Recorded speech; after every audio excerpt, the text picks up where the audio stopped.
Thursday, June 15, 2023. Sunny, warm, clear. Well, these talks about the differential geometry. It's really just kind of an exploration of the whole sector of analysis in terms of what end up becoming the usual milieu of analysis for functions that are ordinary, functions that are linear, and functions that are regular. And then about functions that are singular and functions that are discontinuous, all in the realm of usually continuous functions, real functions, functions of a real variable, real valued variables. And this is started basically with kind of just a gathering of familiarization to sectors or subfields of the field of the differential analysis about the submersion symmetries and sheaves, where the idea is that differential geometry concerns itself with linearizations, which makes tractable and give closed forms and provide means to usually arrive at numerical methods that computers can further crunch and otherwise make for some closed form solutions. And the symmetries, which are any and all sorts of manners which affect after reflections and rotations, and symmetries to enable the computation of one or the other side of a thing, and thus both closed forms. And sheaves that reflects basically the influence and relevance of topology and the neighborhoods of things, and really almost always about the real topologies, real and continuous topologies, or topologies of continuous domains, vis-a-vis arbitrary topologies, and there are some which define kind of like a topology of names, where there's a difference between arithmetic and algebra. It's in some senses about how algebra is organized is about words and names are so fundamentally, but arithmetic in its operations has different sorts of things. For example, addition and subtraction and their inverses are one thing, whereas the empty word in formal languages is, and then for concatenation of letters of an alphabet. About algebra and words is kind of being on that side, and arithmetic and geometry on the other side. And is about where they meet in the middle, that it's about topology and the spaces in geometry, again, but function theory, about then the existence of all the Cartesian functions in geometry and in the space of words, and that numbers and words are complementary objects, both treatable mathematically as formal automata on sequences. The formal automata that an automaton or is an acceptor, rejector, or otherwise rules on letters and words is one side this way, and then numerical methods and numerical analysis is the other side, number theory. And so backing away from that, then the idea is that the differential analysis gets into all kinds of aspects of what is the dynamical modeling, because anything that is numerical modeling and numerical ends up being some kind of dynamical modeling, and then in the real world it's all parameterized by time. That time more than less reflects what is the one continuously varying quantity that's uniform everywhere. It's kind of like sometimes they say in the study of physics and fundamental physics is that time symmetry has never been falsified. Charge parity falsified.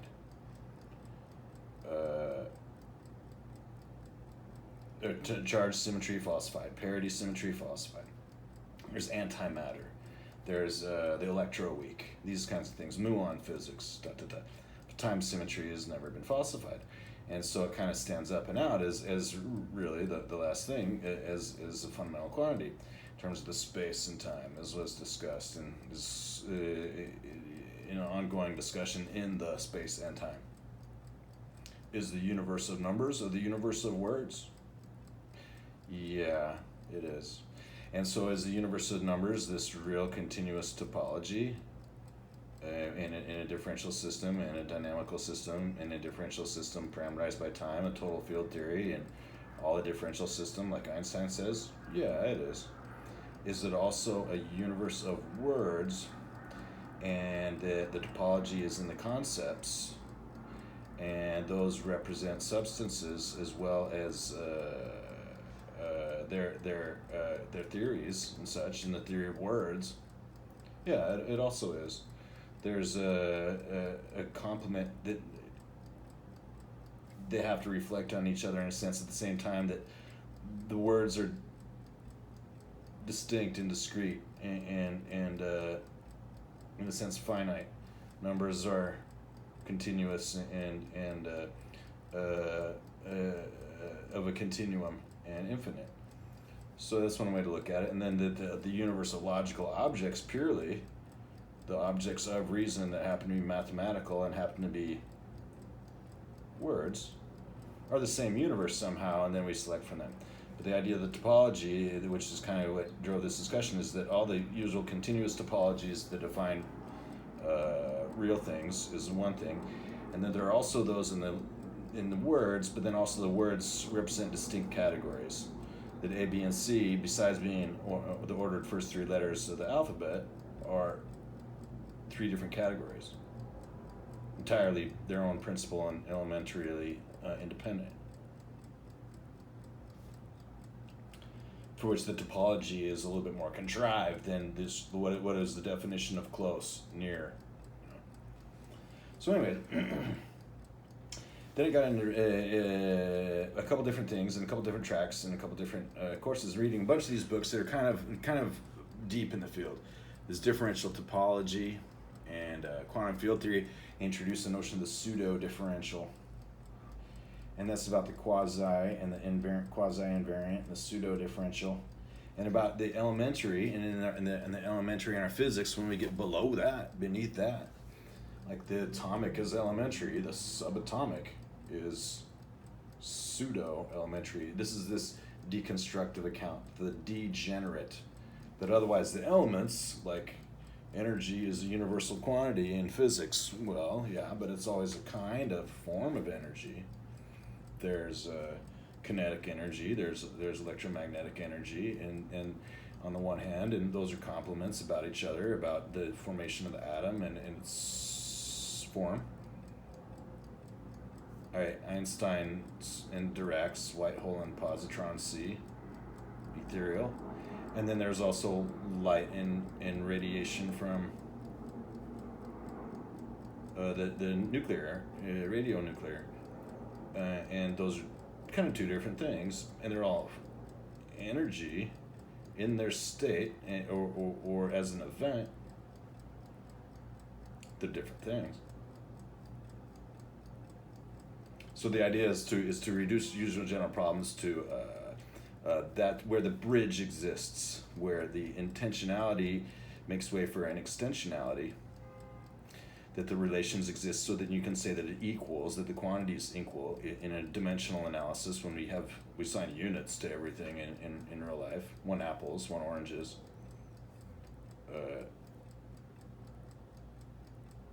That the dimensional analysis arrives at that. The quantities are equal, whereas all that's dimensionless about them defines is the place of the space that defines what they are as they're different. So in this in the whole milieu of the topology, and the spaces in the middle, and the magnitudes is of the lengths and these kinds of things, is about the local, and a lot of these kinds of things it can kind of be seen that way about the elementary, about then what the pseudo-differential is, or the quasi-invariant, or the signal continuity in this Dirichlet function we've been talking about, or other realms like the degenerate points about the Vitali and Hausdorff, and coming back to the line continuity and all that. All this stuff is subatomic compared to the real standard field, which is classical. It's like delta epsilon is perfect, it's classical, it's complete, but it's not finished. It completes an analysis. There are others, and that they come together to form these elements again. So I've enjoyed trying to figure that out, because mostly what it was when I finally got to the point where I was like, yes, I've learned some mathematics, and I want to learn mathematics because otherwise I would be a fool, or otherwise I would not be qualified to do various things that only people who know mathematics are qualified to do. And then when I reached that point, more or less, or gave myself that platform, that foundation platform, then really for my own interest, what I was interested in was continuity, the continuous and discrete, because that's kind of the real nature of things. What is the difference, and why? And so then that gets into the whole idea of, well, what's that for everybody? Well, we have a foundation. We have modern mathematics. And just as mentioned, then standard real analysis is all built up on top of that. And then these ideas that we've been getting from this neat Fourier analysis book about Gauss and Dirichlet and Riemann, and the continuous and discontinuous in Cauchy-Weierstrass. And for example, from Lefschetz about the algebraic geometry, although that's really about geometry and compared to the analysis, but it gets into it. And for example, reading from these university mathematical textbooks about the vector spaces, about the differential equations, and the usual course then, and pointing back to basically the fin de siècle, 1900, and the turn of, or Y2K, year 2000, and about the different approaches and curricula. Those have been just kind of being brought together, but yet tussled apart, so that they remain in opposition while establishing each their independence, and then they're each complete, and then meet in the middle. That the meeting in the middle is what to either of them is the middle of nowhere, and makes the more replete analysis.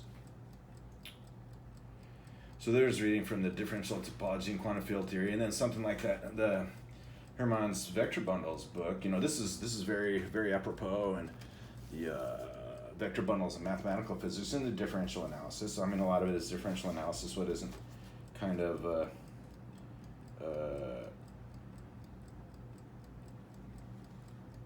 vector analysis and tensor products and metrics and crossing metrics boundaries. The Euler-Lagrange operator in terms of differential forms and jet bundles. Yeah, and that's one thing after starting talking about arithmetic and algebra and numbers and words and toposes and function theory. Then what wasn't talked about was operator theory, which applies to a lot of the things, and because of indexicality and the notion of ordinality and ordinals, and why modern mathematics is set theory, as well as the universe of ubiquitous ordinals and ordering an infinity of numbers or words. That this Euler-Lagrange operator, in terms of the Cartan variational formalism,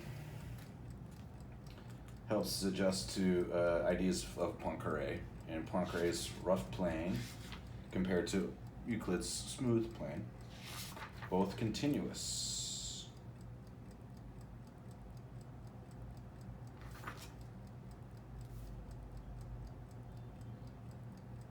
One everywhere differentiable, the other nowhere. Or so. Then in the virial, but at the same time, the one there's not an origin everywhere. There's only one origin. Where this other is kind of like there's only one point that's not the origin. There are these kinds of examples of things that make a reflection.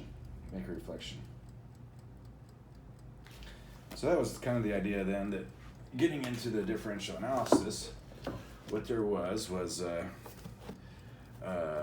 the ideas about how to arrive at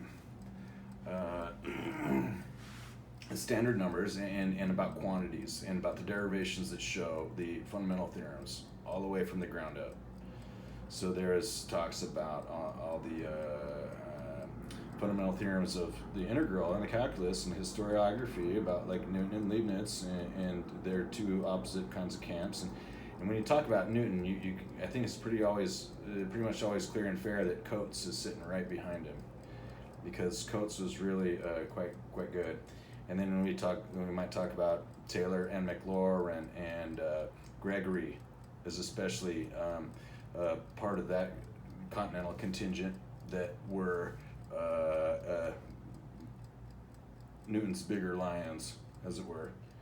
And then for Leibniz, there's Bernoulli's, there's kind of the school as what shifted north in the continental, vis-a-vis the French and the Italians, in terms of their schools and in terms of the culture and all that kind of thing that came together, and that they came together about calculus and the integral calculus and these kinds of developments that became, per their dissemination, available from the Dark Ages, and when any kind of learning was the secret and a trade secret of any kind of computational thing, that it became that these things came out as, if not common knowledge, more or less public knowledge. So there's talk about the fundamental theorems and the formalization. Because analysis is an act in infinities and infinitesimals, it's not having a model that can be visualized, because there's not infinite time to do something. It must be a mental model to arrive at Zeno's paradoxes, here with the point that, yes, you can pretty much go back thousands of years and find examples of most of analysis called methods of exhaustion. Newton did not discover or invent calculus. He formalized some methods and is familiar for some notation. And he promoted them. And they were novel, and so they gained much appreciation. Whereas there were still very many well-known means, usually, generally, like so. And Coates is really great. If too light, too short. So anyways, then the idea has been to make sure there's understanding the standard, and then as well what goes into Aristotle's continuum and signal information theory, and the Jordan measure and why it doesn't exist, because it would be like an Aristotle's continuum and line continuity, and the Dirichlet problem, and Dirichlet function rather, and why it wouldn't exist, and this and that, and then the Dirichlet problem and the harmonic functions about the Laplacians equal 0 being the only harmonic functions, or there's another one about existence and uniqueness of these fields and their uniqueness formulas, which is established making for them that there's justification one way, left to right, say, or otherwise so, vis-a-vis when it's bookmarked on both ends. Is that it establishes there exists a nowhere that needs to be crossed to get to the other side, and that mathematics and infinity, courtesy of the mind, somehow does this, which is nice.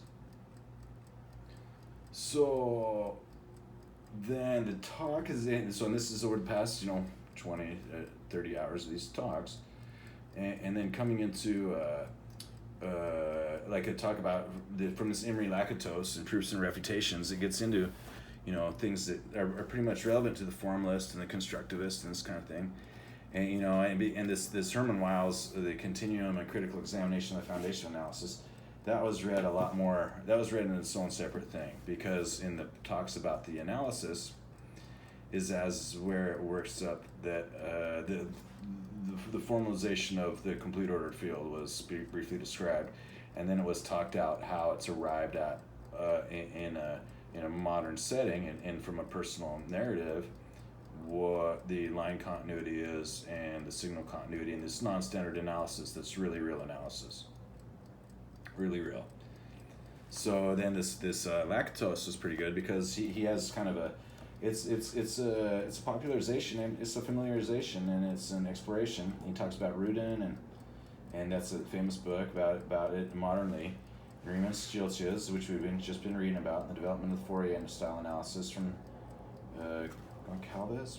Gonzalez Velasco, and the deductive versus the heuristic approach, and the approaches of philosophy of mathematics, and what is a proof?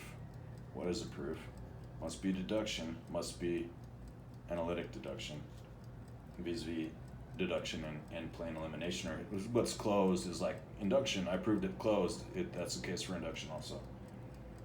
Vis-a-vis that's also called deduction. Pure deduction. Poincaré's proof of the Descartes-Euler conjecture.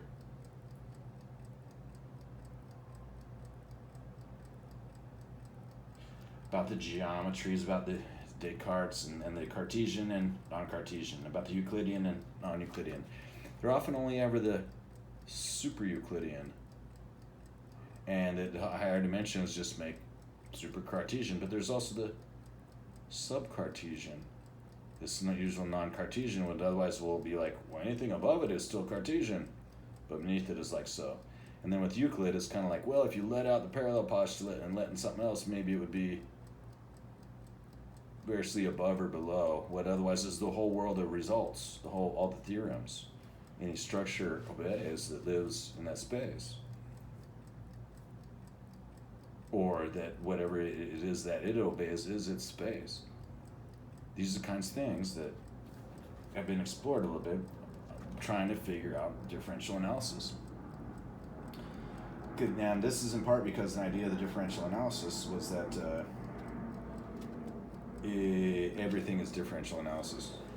The whole dynamical model of reality, according to like Einstein and most people for whom this unified field theory is a continuum mechanics have it as so. Quantum mechanics, it's really just continuum mechanics. Well, how can that be? There can't be that the wave collapse happens faster than light. Well, no, it just did. It was established to coalesce or collapse. It's real. It looks random because it's that fast. It makes continuum mechanics, which is, in a sense, much more satisfying than the indeterminate, which, of course, as well theoretically exists because it's beyond our limits. One of the weakness of saying, I don't know reality's next step establishes the theory of science, and so you do know that even if it's deterministic, that as far as you know, you have free will. That's usual enough thinking too. Vis-a-vis the nihilism or the subjective variety of objectivism, either side of I'm okay, you're okay type thing.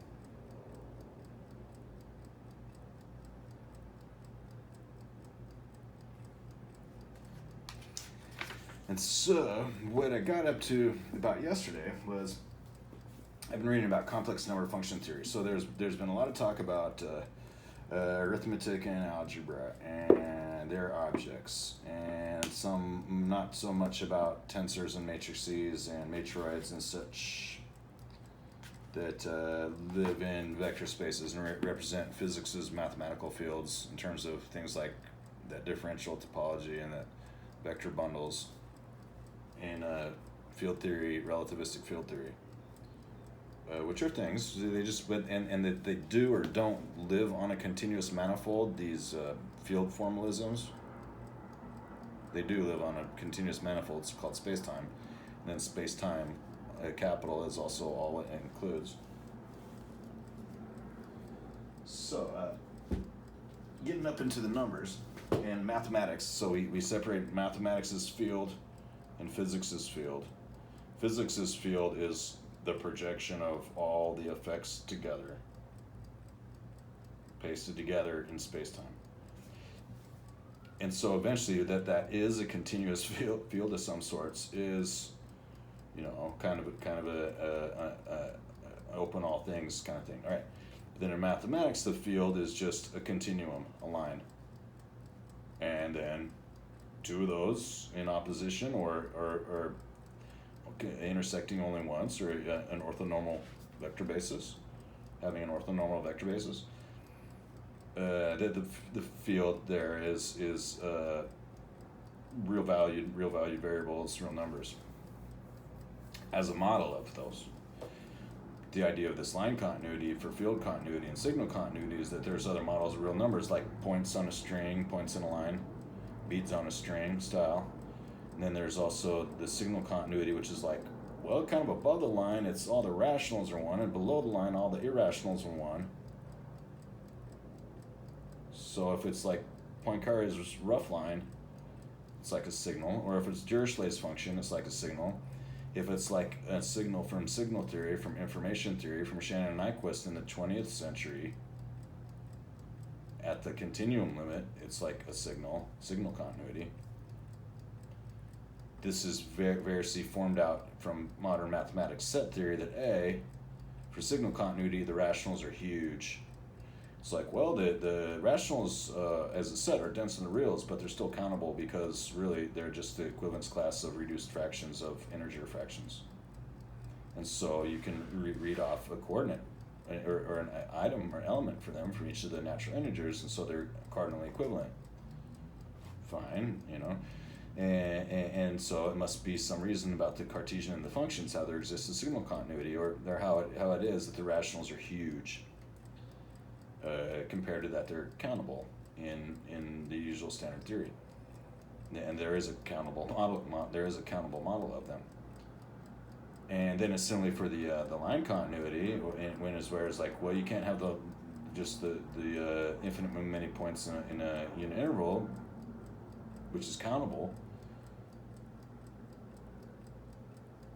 equate and relate to the real numbers, because the complete order field in any interval is uncountable.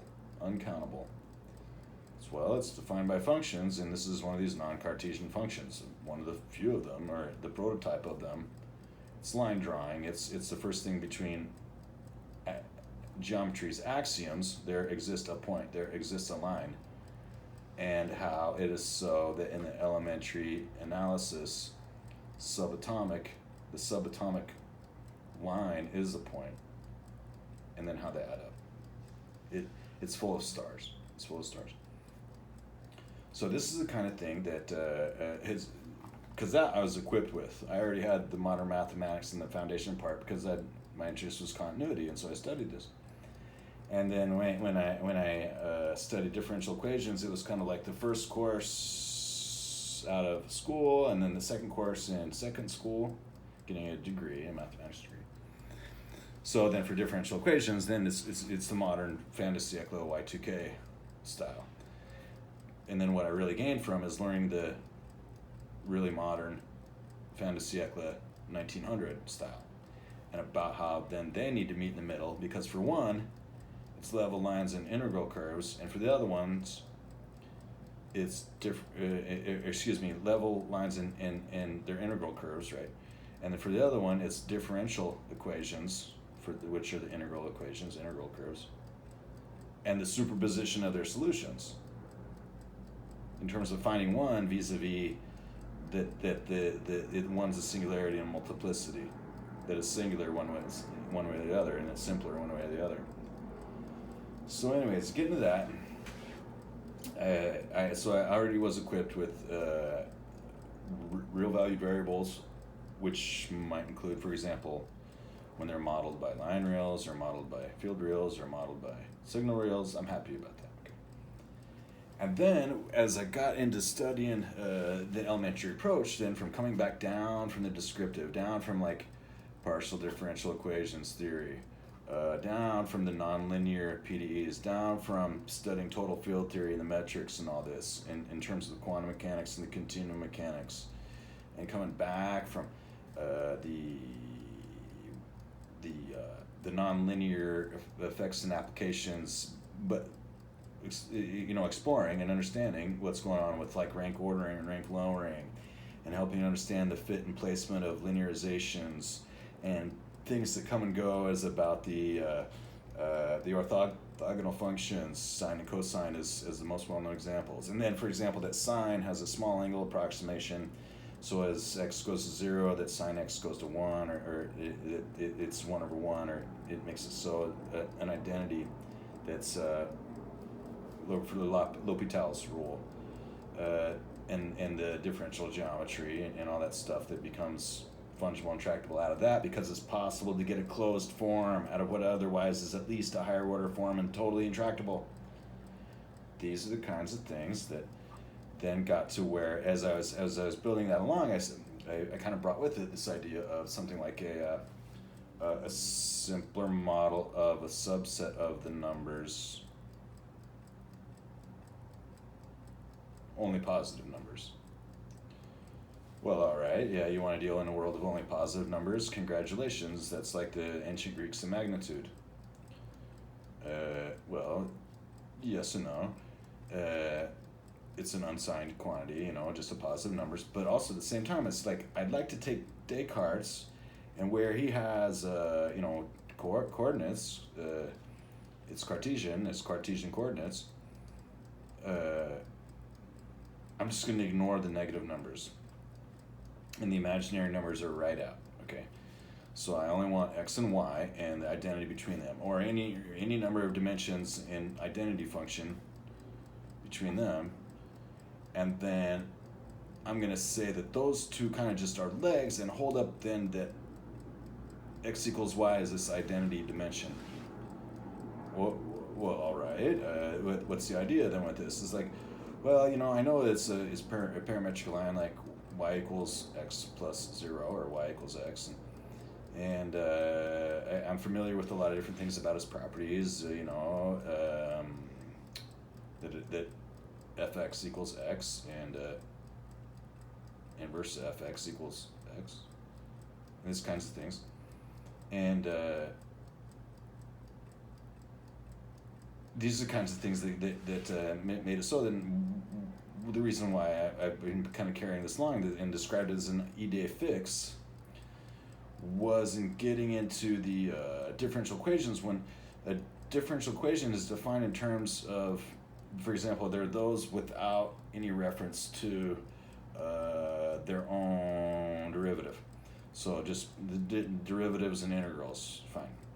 The differential equation kind of refers to itself in its own dimensions, so that then if there's basically be about e to the x and e to the negative x, it makes sense kind of for that dimension, the projective space is out it goes where it lives.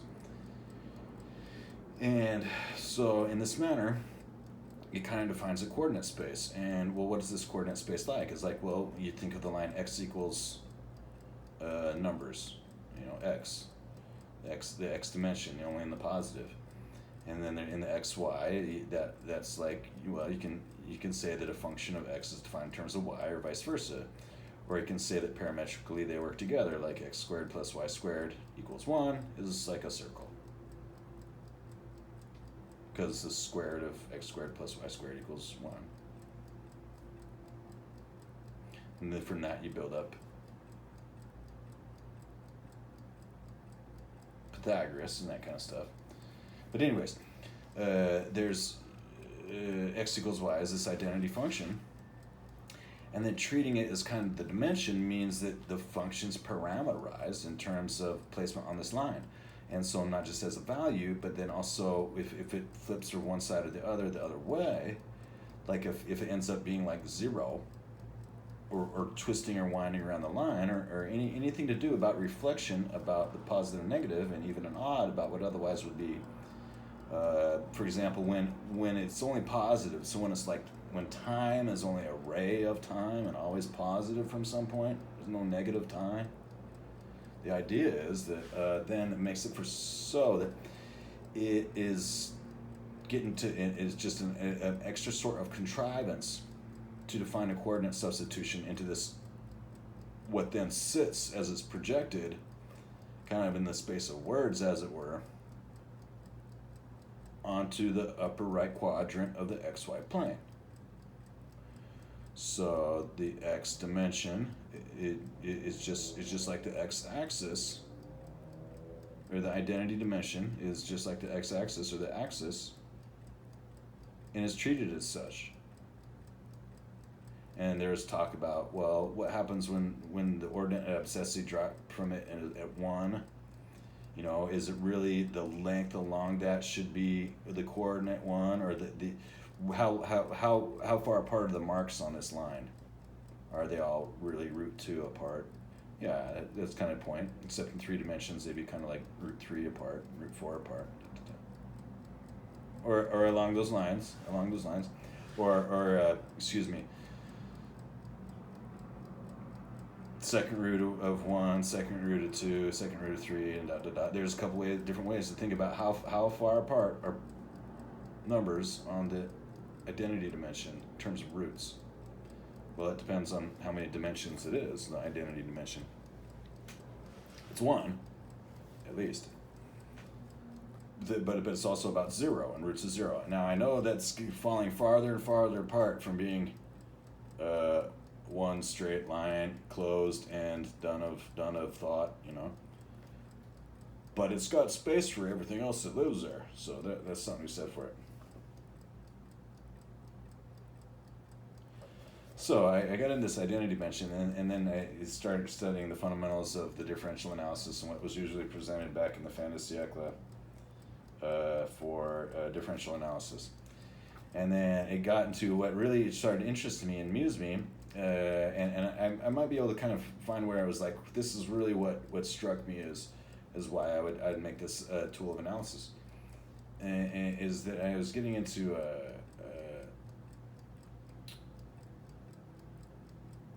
the linear fractional equation and singularities. I was starting to study the multiplicity and singularities.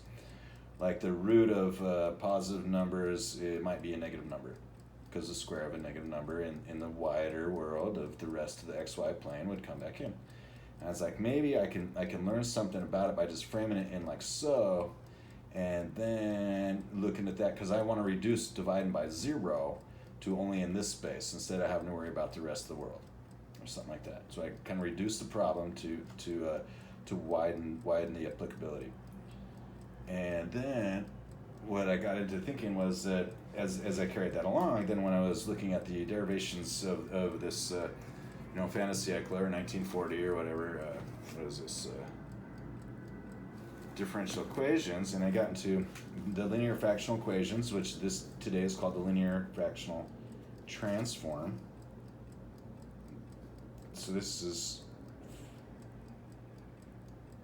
second edition, 1943. And then the linear fractional transform, that these end up then building up Clairaut's theorem. Clairaut, and then that gets into D'Alembert. And what ends up happening is those end up getting used to tie up a lot of different of the results in the higher theory. So when I'll be looking for singularities or solutions for otherwise what would be intractable problems, or not even fungible problems, the idea would be that it's possible to treat it in terms about this as a singularity theory. Because for singularity theory, besides the usual notions that a singularity is an asymptote, because it results to be like 1 over 0, the only singularity in arithmetic,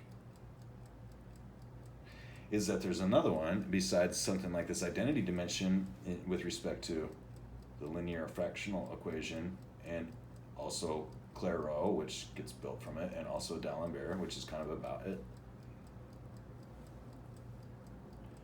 That this spiral space filling curve from the origin, which is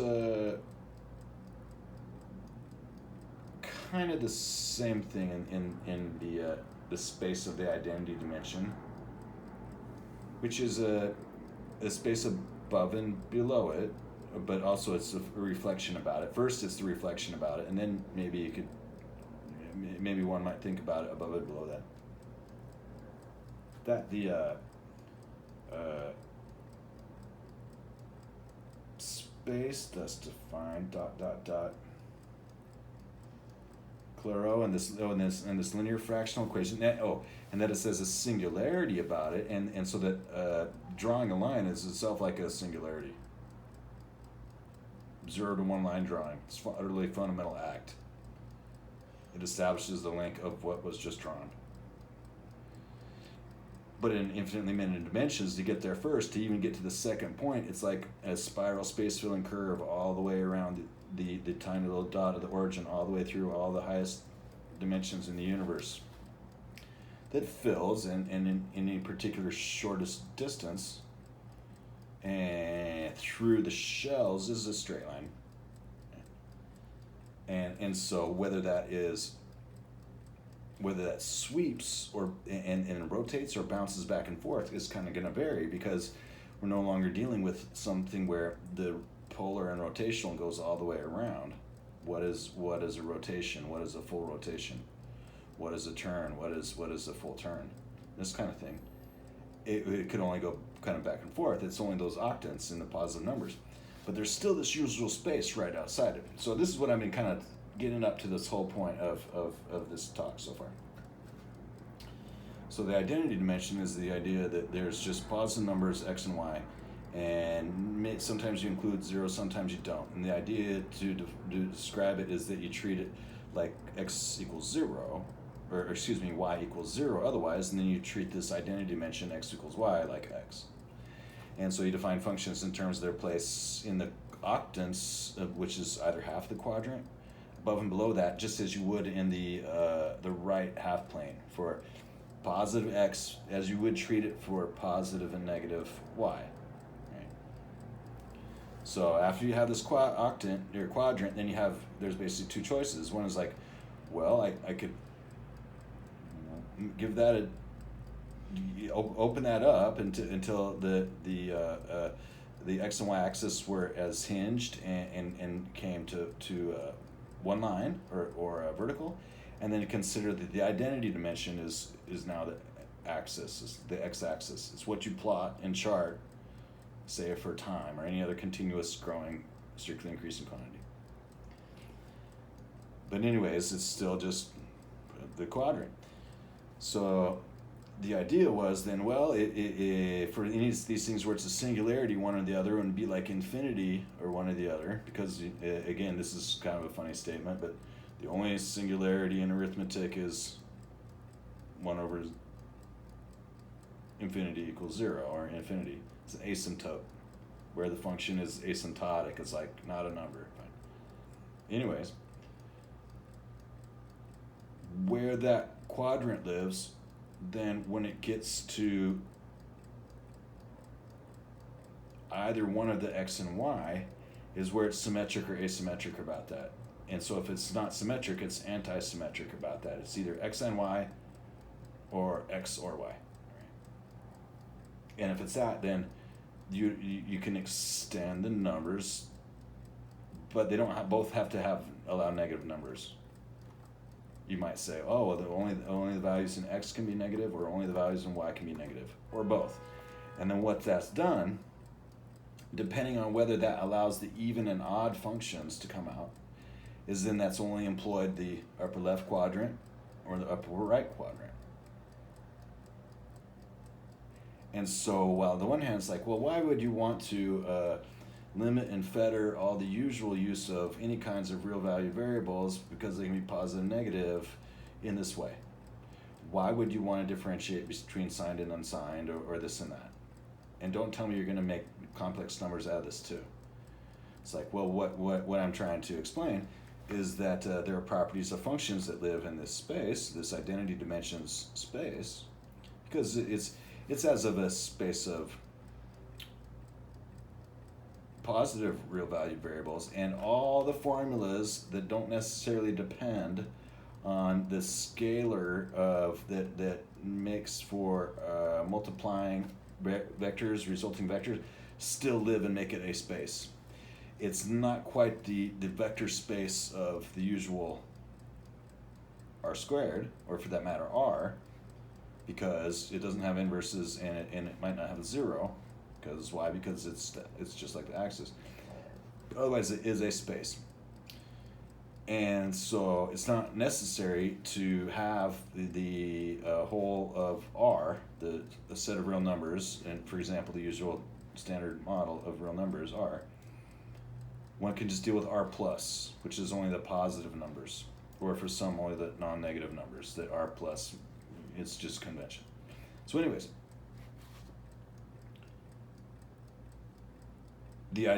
so I've been carrying this idea along, and where it plugs in and fits in these functions that are pretty elementary in the derivation of the later higher level stuff that arises in all these fields of differential analysis, is kind of then making for it's kind of a testing ground or a playground to figure out what to do about how formulas can be written in that as coordinates, and then when they need to grow, and so they're not like root bound as a plant grows in its roots, that it expands to the negative numbers, that those exist. All right. So, and this has been referred to a bunch of different times in this talks, wherever it can be collected, where it's apropos, or to be shown and defined various elementary things geometrically and ... with respect to how and why these things are so, with respect to number theory and vector theory and all this kind of stuff. So then what I've been studying for the past while is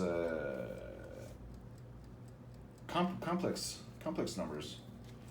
And so in this complex numbers, functions of a complex variable, this ends up getting a lot of the stuff that's like this analyticity, and it ends up being used in a lot of places because there's very apropos things to do with the computation of things in this higher order, and they come back and they have the roots. Like the fundamental theorem of algebra is that a polynomial has roots, and many for rank n.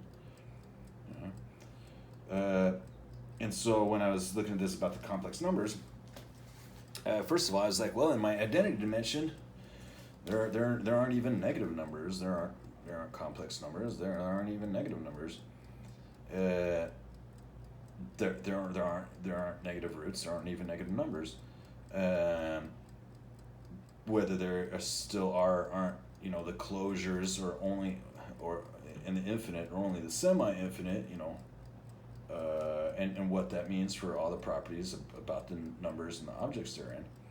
Whether those are positive, negative, or just kind of discussed when you might, extend the identity dimension from the unsigned or magnitudes to the signed or signed magnitude values, real value variables in a vector space with sign and magnitude. So when I was studying this a little bit, then when I was looking at the definitions of the complex numbers, what there arises as of the complex numbers is about the roots of unity and about the square root of -1. The square root of -1 is it's established that it's a particular property that otherwise wouldn't exist, that it would be a singularity with respect to roots and the existence of negative numbers.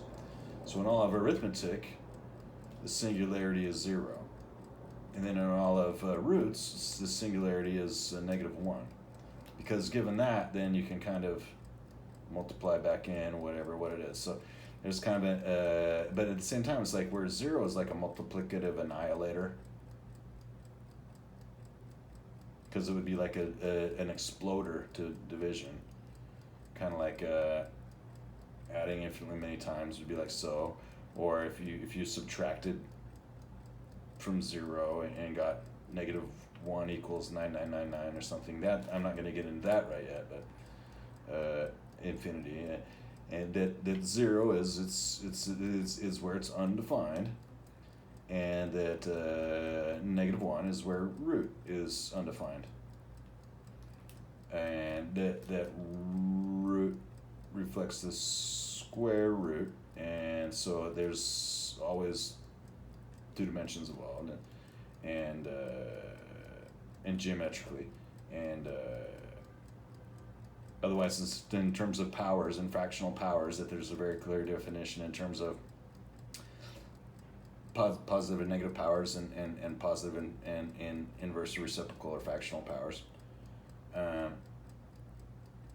That gets into the attachment of these complex numbers to the Argand diagram, the Argand plane, the Wessel plane, the complex plane C, as established about usually is what's called A plus B I.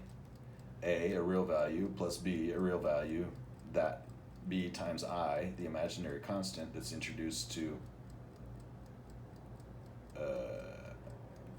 close for roots of -1, while still that it's open for 0, division by 0, undefined. Because otherwise it would be undefined. That then coming up into that, then there was the definitions of how to make these objects, the complex numbers, behave like real numbers with respect to their arithmetic and their algebra. So with their respect to their arithmetic, it's plus minus times divides. And then what I got to was the idea of so this is where I'm going to kind of erase the board, as it were, where so there was like I have an XY plane, and I've been using the upper right quadrant, and I just drew a line out at a straight 45-degree angle, slope one line, x equals y, that's his function, only in the positive numbers, and then talking about how sometimes if it falls to the x or y, the axis in the diagram, that it's like 0 or less like infinity, and it's about like between that and then the hyperbola or the reciprocal function in that first quadrant, right? It's also called the first quadrant. That usually the second quadrant is negative x, positive y, and it's numbered sequentially counterclockwise. But anyways, so and then the idea of the extension to the negative numbers and only the one side and only the other side, because I still would not use the third quadrant or the negative numbers at all.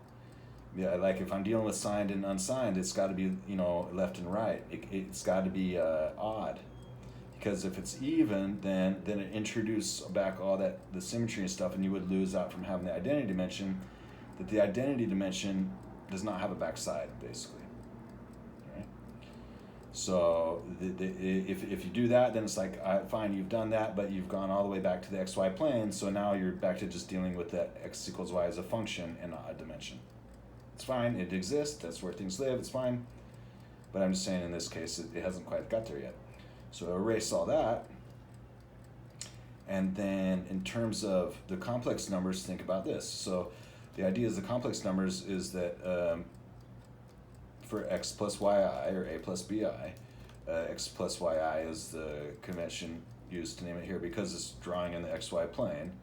The complex number at any given point is by the scalars assigned to it, like so, or that it's r plus cosine theta I of, or sine if I'm mistaken, that in polar coordinates on the same usual xy plane or r theta plane, that it's defined, and that each of the points on the plane has exactly one complex number that it so defines.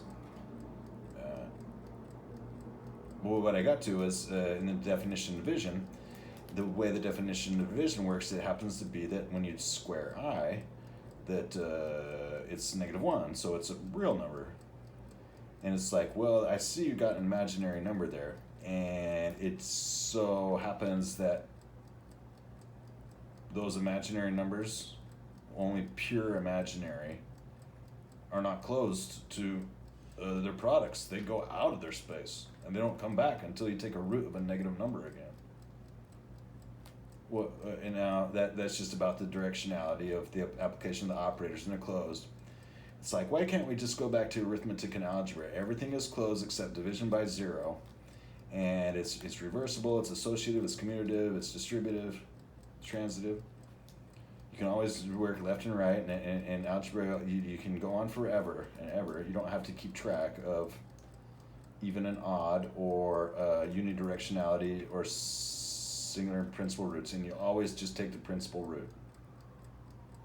Can you be happy with that? It's like, well, sure, everybody's happy with that because that is tractable. But the idea is for this, that the reason why then this definition of division for the complex numbers is what's called this complex numbers. Well, what about when x and y in the complex number x plus yi are not just scalar or revalued variables themselves, but one or the other of them is imaginary, pure imaginary? whether I is on the left or I is on the right. Well, then you're talking about basically some kind of even and odd products, because there's either a left or right imaginary, these complex numbers. So what I described yesterday was this idea of the complex numbers, and this is what I wanted to get to, is the idea of this identity imaginary numbers, because these are these complex numbers that take elementarily a deconstructive account and figure out, as for elements that now besides complex numbers, and let's call them right complex numbers because the imaginary side is on the right, and then these left complex numbers we have the imaginary on the left. Well, that's not going to make any difference because everything's commutative in arithmetic, so you would need to restrict it to the first quarter and make something like an identity dimension to have where to sit and live, so that it come out that these identity imaginaries, then that you could draw them on the real plane parts that are left for it in the quadrants. Then you could redefine division for complex numbers and make a new branch subfield of complex analysis, sure, but you'd have to rewrite these formulas and coordinates kind of in the setting that you've been talking about, this identity dimension, and bring it out. So the idea for these complex numbers is that otherwise, if it's even or odd, then you'd still always end up with a form of a complex number. You would still just crank out the products pairwise, termwise, that they're so closed that way, and that you can always consider a normal form of one. It's like the normal form is always the right one. So yeah, x can have an imaginary coefficient attached to it, or y's. So in this way, looking at the complex numbers is a way to look at it, is that it's this identity imaginary numbers, and that there are left and right complex numbers, whether it's xi plus y or x plus yi, and that they are even and odd with respect to each other in the general sense that if they're all left, it's fine. If they're all right, it's fine. And but if they're left and right, then what's otherwise held up is all these derivations of the complex numbers plane don't hold up or so. And then there's also that the usual association attachment of the real part of it is to the anti side. That is to say, for the right complex numbers, it's always the first or left number, and for the left complex numbers, it's always the second or so on. The real part, which is where again it's like, well, you said you want to be able to just take the real part and the principal back out of these, so here you go. So that was what I was getting to, was that's an idea of complex analysis. Because otherwise, when you think of usual extensions of complex analysis, it's like we got I, and what happens if we kind of like make I, j, and k, and then have that they multiply up together, and if you take I squared equals j squared equals negative k squared, then you come up about and around and make a model of rotations called a quaternion. And William King Don Clifford make this awesome development about it, and then on to the octonions and the Grassmannians and complex analysis up above, the hypercomplex, and all of geometric algebra is what the whole field is called, because Elie Cartan made reflections and rotations. And so in our whole field, our arithmetic and algebra all together, we have reflections and rotations in Elie Cartan, and after complex analysis, and as we've been discussing, de Moivre, and then Euler, and then Gauss, and and Elie Cartan, and then up into that being fin de siècle, and up into the 20th century, and also fin de siècle, but Elie Cartan for the elementary aspects of the hypercomplex analysis and what's called the geometric algebra, and it's used for representing systems of rotations and reflections in physics and differential systems. Now you can tell I'm quite excited about that, because that was another thing I studied for quite a while. It was the hypercomplex numbers. Well, instead, these complex numbers are these identity imaginary, and the idea is to build out for only positive numbers. Only some cases where their roots come and go, as about, then there's a space where the operations in these roots are defined in only these half planes. Then the idea is that, well, if you can get back to the first quadrant and figure out a relation that's established and set up, on symmetries and in reflection and relation, crossing about around them, then via methods of symmetries and such, it becomes a pretty general milieu, because there's this 0 is the singularity of arithmetic, and I is sort of this singularity of roots. And according to arithmetic, with the sign quantities. And then this identity dimension is sort of a singularity with respect to the linear fractional equation and Claros and D'Alembert, and up into the definitions of these higher order systems that make up differential analysis.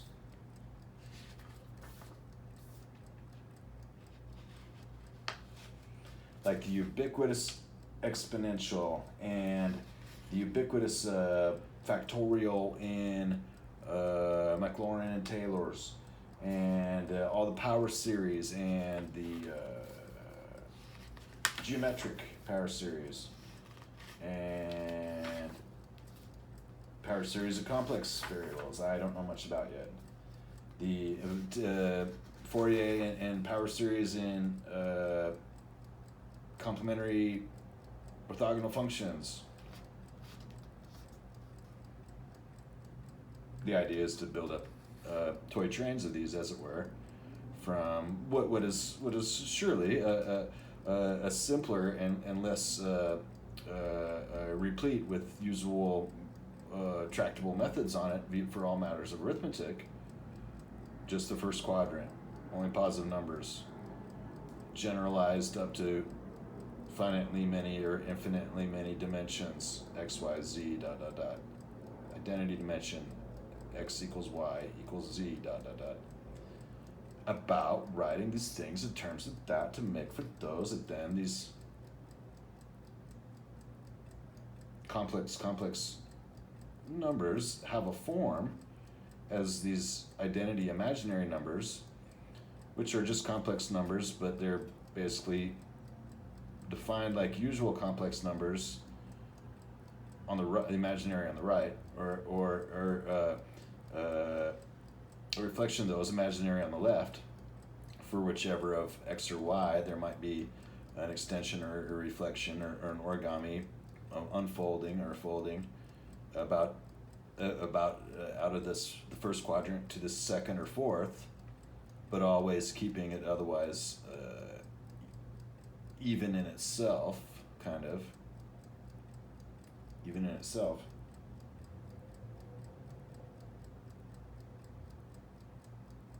That then all the usual derivations of complex numbers hold for the right ones and hold for the left ones, and so whenever they're even like so, that's fine. And then when they're odd, that they're then when the right and left complex come together, is that then the definitions of division as such, the derivations of the definitions of division and the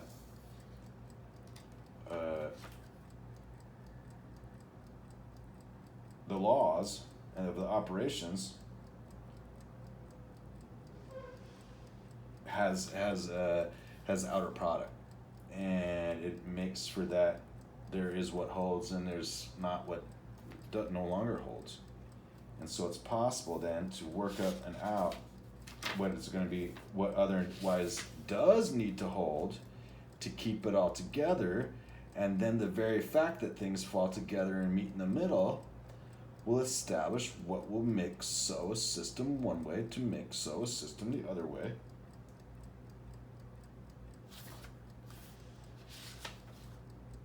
That to get into formulas for complex numbers and simple numbers, helping to keep things simple too, where I'm really just kind of looking for an interesting thing to explore. What would then make for anything that you can be written in this identity dimension can then be written in terms of a real system, in real value variables, and back out and into the entire Cartesian and Euclidean, and Euclidean in the polar. That's what's ongoing with the. Well, yeah, yesterday I was thinking about this since I looked at the definition of division for complex numbers, and I was like, well, I can see how that takes advantage of the property that the root there of the singularity had a principal point that kind of kept it closed while ignoring the other roots. Well, if you leave that out, you can also make it so that if you're not otherwise employing all that's on either side, that you can make it so that they can each have their own. And then what's to figure out is like, so far I'm not using that fourth quadrant anyways. So if I put only the identity dimension going out positive, and the complex numbers with their double complex products out in the fourth quadrant, then I've really got a lot going on in that one diagram that I plan to use for what I call the stop derivative and these kinds of things. Because then you just kind of invert that, and then you invert it about the reciprocal function in the hyperbola, the whole thing, the hat arithmetic, or about the axes.